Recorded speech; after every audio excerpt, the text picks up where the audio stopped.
পুলিশের ঊর্ধ্বতন কর্মকর্তা বা সরকারি কর্মকর্তার নামে মেসেজ এসেছে, টাকা চাওয়া হচ্ছে কিংবা কোনো তদবিরের অনুরোধ, তাহলে এখনই সতর্ক হন, কারণ এটি হতে পারে প্রতারক চক্রের নতুন ফাঁদ। এমন প্রতারণার বিষয়ে দেশবাসীকে সতর্ক করেছে বাংলাদেশ পুলিশ সদর দপ্তর। পুলিশ জানিয়েছে, সম্প্রতি একাধিক প্রতারক চক্র পুলিশের ঊর্ধ্বতন কর্মকর্তা এবং বিভিন্ন সরকারি কর্মকর্তার নাম, ছবি ও পরিচয় ব্যবহার করে সামাজিক যোগাযোগ মাধ্যমে ভুয়া আইডি থেকে মেসেজ পাঠাচ্ছে। নন ইনভার্টার এসির দামে ঘরে আনুন বিদ্যুৎ সাশ্রয়ী ইনভার্টার এসি। এখন 1.5 টন মাই ওয়ান ইনভার্টার এসি মাত্র 48,900 টাকা পাওয়া যাচ্ছে মিনিস্টার শোরুমে।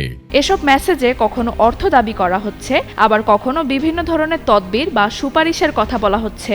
এভাবে সাধারণ মানুষের কাছ থেকে টাকা হাতিয়ে নেওয়ার পাশাপাশি সরকারি প্রতিষ্ঠান ও কর্মকর্তাদের মর্যাদাহানি করা হচ্ছে। পুলিশ সদর দপ্তর স্পষ্টভাবে জানিয়েছে, কোনো সামাজিক যোগাযোগ মাধ্যমের প্রোফাইলে সরকারি কর্মকর্তার ছবি বা নাম থাকলে সেটি আসল অ্যাকাউন্ট এমনটি ধরে নেওয়া যাবে না। তাই এমন কোনো মেসেজ পেলে কোনোভাবেই সাড়া দেবেন না, টাকা পাঠাবেন না এবং ব্যক্তিগত বা আর্থিক তথ্য শেয়ার করবেন না। যদি এমন কোনো প্রতারণামূলক বার্তা পান, তাহলে দ্রুত জাতীয় জরুরি সেবা 999, সিআইডির সাইবার পুলিশ সেন্টার অথবা ডিএমপির গোয়েন্দা বিভাগে বিষয়টি জানানোর আহ্বান জানিয়েছে পুলিশ।